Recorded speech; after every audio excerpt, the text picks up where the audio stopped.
We have Amelia Brace. She's standing out the front of Westminster Abbey. Morning, Amelia, or should I say evening, in fact, because it's just after 11 o'clock at night in London, by my estimation. Is that right? That is correct, about 10 past, and it's turned into quite a chilly London night here, but still there are plenty of people out and about on what's a really momentous occasion here in the United Kingdom. Yeah, that was my next question, because you've had all the people that have been queuing for days, and the queue within itself was a spectacle. They've now stopped that queue. Not everybody got the chance to go through and pay their respects. But have those people disappeared now, or are there still a lot of people walking around London? No, this queue itself is still underway. It's just officially shut down in terms of people are no longer allowed to join it. Oh, right. Because there's just not going to be enough time for them all to get through. So there's still thousands of people. I'm watching them snake past me as we speak, and they have about 8 hours left to get through that line in state. They've been told that at 6:30 tomorrow, no matter what, it will be closing. So they're picking up the pace, if anything, making sure that they do get through. But unfortunately, yes, some people have been turned away. There's been some really heartbreaking scenes of people in tears after they've been told that they just cannot join that queue.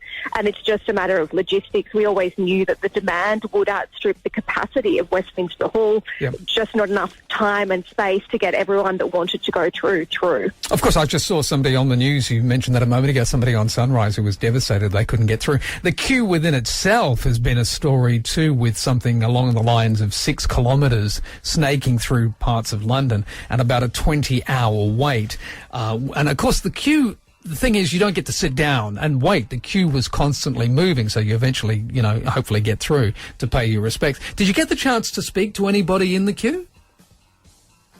Yeah, I've been out with people queuing up for all of the 4 days, and the pace is actually quite amazing. There were points where we were racing to catch up with it because it felt like it all of a sudden moved ahead and the end was moving away from us. But at other points, it was growing so quickly that it was spilling onto suburban streets, and you could see people actively trying to set up barriers or trying to control the crowd as it was just growing in front of our eyes. So it was just an amazing thing to see. And by at its longest, it was more than 8 kilometres, and as you said, more than a 20-hour wait, and a really interesting atmosphere because it was quite festive. Last night was Saturday night here, and we were down at about midnight chatting to people, and some people had a glass of wine and music playing, and they're all making friends and chatting.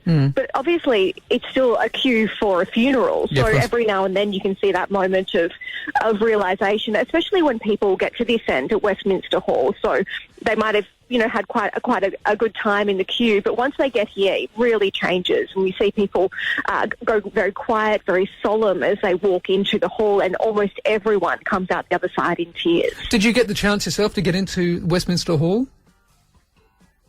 Unfortunately not. There was the opportunity for some members of the media. My colleague Chris Reason was actually the first member of the media to go in. I think he got about 20 minutes in there.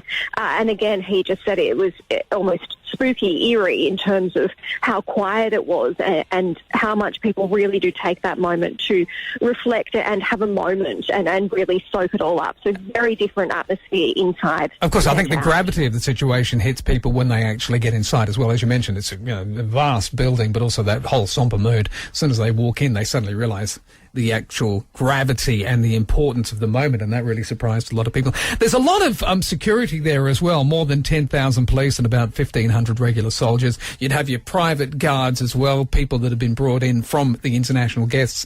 Do you have a sense of that in the UK? Does it feel like a sense of security everywhere? Oh, it's almost all I can see is the queue, and otherwise it's security. It's just completely blanketed the city. I've been here for more than a week now, and every day it's really stepped up. At the moment, the entire area of Westminster and those streets surrounding Buckingham Palace, anywhere where this procession will move, is completely shut down. There is no way to get in and out. They've removed a lot of the traffic lights in this area to make a clear path for the procession, and just every street corner you can see security officers, you can see police, you can see soldiers, as you mentioned, and some of those are for crowd control, just to try to keep people off the procession route, and especially with that queue to try to manage it. But a lot of this is because of that international delegation. It's hard to recall an event that attracted so many world leaders. So it's obviously a concern in terms of potentially being targeted. And we have a huge security presence here that will be stretching well into the week. You know, I didn't think of that, because the thing about London is it's very condensed as well. It's a huge city, but, you know, there's a lot of obstacles. And I didn't even think of that actually physically removed the traffic lights. Yes, that's right. It's an interesting thing to see, but particularly in this part of Westminster where there will be that very short procession, only 8 minutes, but just from one part of to Westminster Hall to Westminster Abbey, they have completely cleared the way, basically. So it can just be that very clear procession for the Queen's coffin, and also the royals that will be walking behind.